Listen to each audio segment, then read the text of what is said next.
రాజకీయ అంతం పవన్ కళ్యాణ్ పంతం.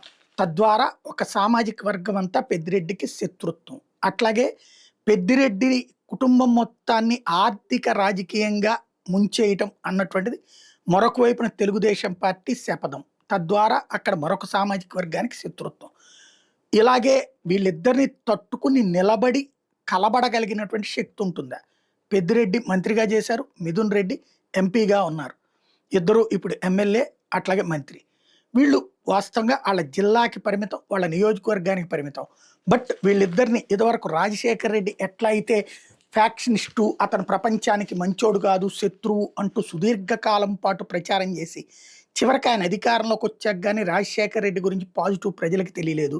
ఇవాళ రాజశేఖర్ రెడ్డికి భక్తులు తయారయ్యారు అంటే కారణం అదే. సుదీర్ఘకాలం పాటు తనని ఒక విలన్గా, ఒక రాక్షసుడుగా, ఒక ఉన్మాదిగా చూపించుకుంటూ వచ్చారు.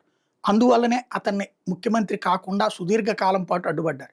బట్ 2004లో ముఖ్యమంత్రి అయ్యాక ఆయనలోని అసలు రూపం చూశారు. పాజిటివ్ ఇమేజ్ వచ్చింది.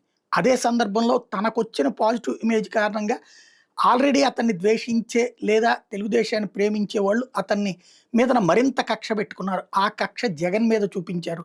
జగన్ దాన్ని తట్టుకుని నిలబడి కలబడగలిగాడు. అలాంటి జగన్ తనకి పెద్దిరెడ్డి ద్వారా చంద్రబాబుని దెబ్బకొట్టే ప్రయత్నం చేశారు కాబట్టి అటు జగన్ మీద ద్వేషంతో పాటు పెద్దిరెడ్డి మీద ద్వేషము విపరీతంగా పెంచుకున్న వాళ్ళు ఉన్నారు. కాబట్టి ఇప్పుడు పెద్దిరెడ్డి మీద, ఇప్పుడు ఇంకొకటి పవన్ కళ్యాణ్ కూడా స్వయంగా పెద్దిరెడ్డి సంగతి తేలుస్తామని చెప్తున్నటువంటి రోజుల్లో మరి తట్టుకు నిలబడగలడా చూడాలి.